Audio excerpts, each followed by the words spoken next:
नमस्कार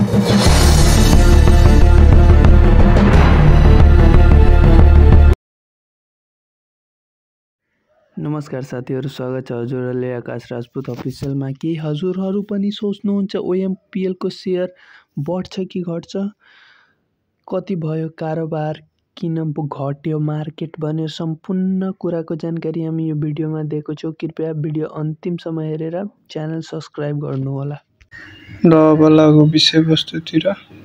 यो कम्पनीको कुल कारोबार 1,60,034 किता हिजो भयो भने यसको कुल 28,33,95,122 रुपैयाँको कारोबार भयो र सबभन्दा बढी कारोबार गर्नेमा रहेको छ हामीसँग ब्रोकर नम्बर 58 नासा सेक्युरिटी, जसले 3,51,192 रुपैयाँको शेयर बेचेको छ भने हामीसँग सबभन्दा बढी होल्ड गर्ने ब्रोकरमा रहेको छ।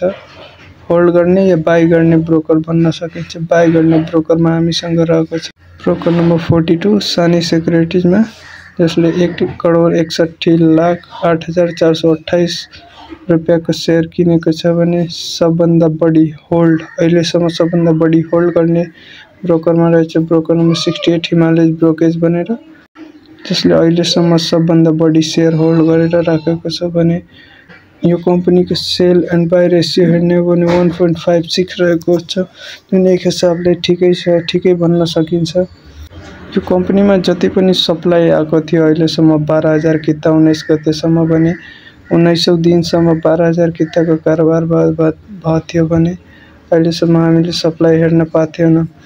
तर हिजो 81 यति सप्लाई आयो कि हामीले त्यहाँ हेर्न सकिन्छ कि, तर बेलुकातिर फेरि नि त्यति नै पुग्यो प्राइस।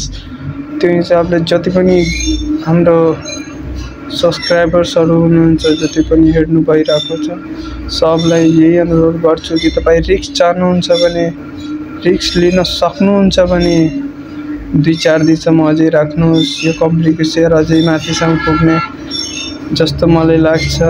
तर हैन म यति नै कमाउँछु भनेर राख्नु भएको छ भने बेच्दा हुन्छ, अहिले नै बेच्दा हुन्छ।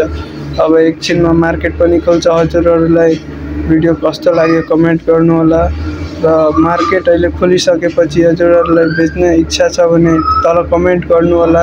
म एक्ज्याक्ट कति बजेतिर बेच्दा सही हुन्छ, उपयुक्त हुन्छ भनेर बताइदिन्छु। धन्यवाद।